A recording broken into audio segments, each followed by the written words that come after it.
کچھ ایرانی زائر کہتے ہم کربلا گئے تو 40 کے دن تھے، ہر بندہ کہہ رہا تھا آپ ہمارے گھر آئے ہمارے گھر آئے، کہتے ہمیں جلدی کربلا پہنچنا تھا، ہم نہیں رکے۔ ایک چھوٹا سا گاؤں تھا بیچ میں، ایک بوڑھا 75 سال کا، اس نے آ کر ہمارے قدم پکڑ لیے، اتنی شدت سے رو رہا تھا، لگ یہ رہا تھا اگر اس کی دعوت کو قبول نہ کیا کہیں اسے یہیں پہ سخت تاری نہ ہو جائے۔ کہ زیادہ نہیں، بس آؤ میرے سفرے پہ کھانا کھاؤ، اگر تو میرے سفرے پہ کھانا کھائے گا میں ایسے محسوس کروں گا کہ گویا حسین میرے گھر میں مہمان بن کے آئے ہیں۔ خلوص ہم نے کہا بوڑھا ہے، ہم نے کہا ٹھیک ہے کھانا کھائیں گے پر جلدی نکل جائیں گے، ٹھیک ہے 1-2 گھنٹہ آرام کرو، اپنی جورابیں دو، میلے کپڑے دو، وہ بھی دھلنے کے لیے دیتا ہوں، تھوڑے فریش ہو جاؤ گے، 2 لقمے کھانے کھاؤ، مجھ غریب کا دل خوش ہو جائے گا۔ کہتے ہیں اس کے گھر ہم چلے گئے، اس نے کہا ٹھیک ہے میں 1 گھنٹے میں کھانا تیار کرتا ہوں۔ ہم تھوڑا کمر سیدھی کر کے بیٹھ گئے، اس بوڑھے کے گھر کی دیوار کے اوپر ایک پینٹنگ لگی تھی، پینٹنگ تھوڑی عجیب تھی جس نے ہمیں اپنی طرف کھینچا۔ ہم نے کیا دیکھا، اس پینٹنگ پہ ایک تابوت ہے، میت ہے اندر، اس تابوت کے ساتھ میں قبر ہے کھدی ہوئی۔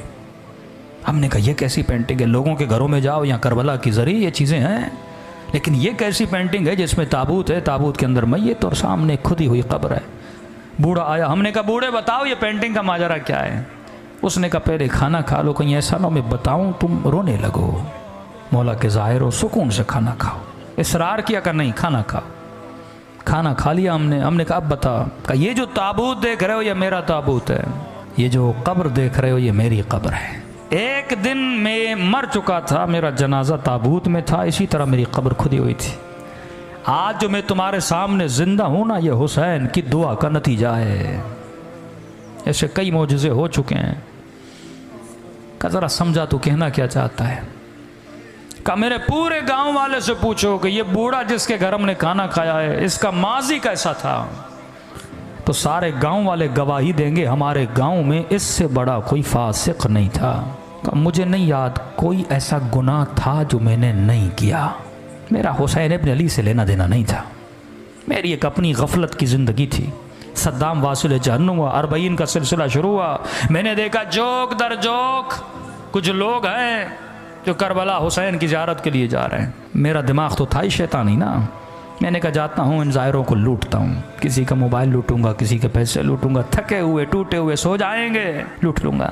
کہتا نکلا اپنے ارادہ لے کر، چائے کی سبیلیں، کھانے کی سبیلیں، موقف پہ موقف لگا ہوا، دل کیا کہ چائے پیوں۔ ایک موقف پہ گیا، میں نے قہوہ اٹھایا، پینا چاہا، اس جوان نے مجھے پہچان لیا کہ میں چور ہوں۔ اس نے کہا قہوہ نیچے رکھ، یہ سبیل حسین کے زائروں کے لیے ہے، چوروں کے لیے نہیں ہے، دور ہو جا ہماری سبیل سے۔ برا لگا، میں نے کہا کوئی بات نہیں، آگے دوسری سبیل سے پی لوں گا۔ آگے بڑھنے لگا، ایک بوڑھے نے دیکھا جو سبیل کے اندر تھا، کہا ادھر آ۔ میں نے کہا کیوں آؤں، چائے تو تم پلانے نہیں دیتے۔ کہا شرم نہیں آتی، سارے گاؤں والے مدد کر رہے ہیں، حسین کی ظاہروں کی خدمت کر رہے، تو خدمت نہیں کرے گا؟ میں نے کہا کیا کروں؟ اب کہتا میں حسین کو جانتا نہیں، مانتا نہیں، کوئی غرض نہیں، کوئی لالچ نہیں۔ میں نے کہا ایسے کیا مدد کروں؟ کہا دیکھ چائے بنا رہے ہیں، چینی ختم ہو گئی، 2 کلو چینی لے کر۔ میں نے کہا ٹھیک ہے، بغیر غرض کے نا، آپ نیاز کرتے ہو ذہن میں کوئی سوچ ہے نا، مولا حسین مدد کریں گے قبر میں، قیامت میں، سیدہ کو اجر دیں گی میرے آنسوؤں کے بدلے۔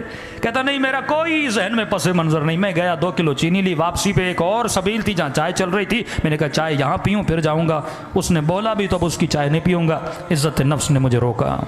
میں نے چینی اس کے ٹیبل پہ رکھی، چائے پینا چاہی، اس سبیل والے نے سمجھا میں اس کے لیے لے کر آیا ہوں۔ اس نے کہا مولا کا ظاہر چینی لے کر آیا ہے۔ میں روک نہ سکا، بتا نہ سکا کہ آپ کے لیے نہیں اگلے والے کے لیے۔ اس نے اٹھا لی، میں نے کہا کوئی بات نہیں، 2 کلو اور لیتا ہوں۔ آگے بڑھا، کہتا ہے قضا پوچھ کے نہیں آتی۔ آج مجمع میں بیٹھا اگر مومن یہ سمجھ رہا ہے نا 2 سال کے بعد مروں گا، 10 سال کے بعد مروں گا، یہ تیری بھول ہے۔ سیکنڈ لگتے ہیں روح کو بدن سے نکلنے میں۔ کہتا سینے میں تکلیف ہوئی، زمین پہ گر پڑا، اچانک دیکھا روح نکل چکی ہے، بدن زمین پہ پڑا ہوا ہے۔ لوگ دوڑے دوڑا چیک کیا کہ بندہ مر چکا۔ کہ اتنا فاسق تھا، میرے جنازے کو کاندھا دینے کے لیے میرے رشتہ دار تیار نہیں تھے۔ 4 مزدور ڈھونڈے، انہوں نے کاندھا دیا۔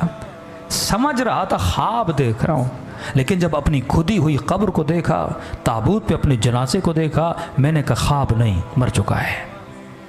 کہتا ہے اس عالم میں پریشان کھڑا تھا، کسے پکاروں؟ بندہ کچھ کرے تو اللہ کو پکارے نا، نہ خدا کو صحیح سے مانتا تھا۔ کہتا ہے قبر کے کنارے پہ 2 عذاب کے فرشتے کھڑے تھے، ہاتھ میں گرز لیے، اتنی ہیبت تھی ان کے وجود میں، جب دیکھتے تھے گویا میرے اندر سے جان کو کھینچ لیتے تھے۔ سمجھ گیا اتروں گا، قبر کا دروازہ بند ہوگا، عذاب شروع ہو جائے گا۔ کہتا ہے میرا وجود کانپ رہا تھا، کسے پکاروں؟ کون آئے گا مدد کے لیے؟ اتنے میں میرے پیچھے سے ایک میٹھی سی آواز آئی، اور آواز نے ملائکوں کو مخاطب کیا، اے ملائکۃ اللہ، میرے دوست کو ڈرا کیوں رہے ہو؟ میں نے کہا کون ہے اس عالم میں مجھے اپنا دوست کہہ رہا ہے؟ کہتا ہے مڑ کے دیکھا تو ملائکوں نے بڑے ادب سے اسے جھک کے سلام کیا اور کہا السلام علیک یا ابا عبداللہ الحسین، حسین شہید کربلا۔ حسین نے مجھے اپنا دوست کہا۔ کہ مجھ سے زیادہ ملائکوں نے تعجب کیا کہ مولا یہ رہا اس کا نام اعمال، دور دور تک آپ کے کردار کی اس کے اندر خوشبو نہیں ہے، یہ آپ کا دوست کیسے بنا؟ امام نے کہا اگر دوست نہ ہوتا میری سبیل پہ 2 کلو چینی نہ دیتا۔ کون دیتا ہے بے غرض کسی کو کوئی چیز؟ کہ حسین گناہ بہت ہیں، 2 کلو چینی کی قیمت کیا؟ یہ حسین ہے، ذرا ذرا چیز کا حساب رکھتا ہے حسین، یہ کریم ہے۔ عجیب جملے اس بوڑھے نے کہے کہ سننے والے ایرانی سارے زائر رونے لگے کہ اتنے کریم ہمیں پتہ نہیں تھا مولا حسین کا۔ امام نے کہا 2 کلو چینی کے اندر جتنے چینی کے دانے تھے، ہر دانے کے عوض اس کا 1 گناہ مٹا دو۔ کہ مولا مٹا دیے، اب بھی گناہ بہت ہیں۔ کہا 2 کلو لینے گیا تھا، لی نہیں تھی۔ اگر تو کربلا جانے کی نیت کرے بیچ میں مر جائے نا، ثواب لکھا جائے گا۔ آیا تو تھا نا، نیت تو کی تھی نا۔ امام نے کہا دانوں کو کاؤنٹ کرو، ہر دانے کے بس۔ کہنے لگے مولا حسین اب بھی گناہ بہت ہے۔ بوڑھا رو کر اپنا سر پیٹ کے کہنے لگا جب یہ کہا نا مولا اب بھی گناہ زیادہ ہے، کہتا ہے میں نے سر جھکا لیا، اب حسین کیا دیں گے؟ کچھ ہے ہی نہیں۔ کہ مولا حسین نے کہا اور کتنے کلو کی ضرورت ہے؟ حسین خود خرید کے دے گا۔ کہ ایک شفقت بھری نگاہ سے مجھے دیکھا، کہا واپس چلا جا اور بن کے واپس آنا، اب اگلی بار جب آؤ نا حسین کو ملائکوں کے سامنے شرمندہ ہونے نہ دینا۔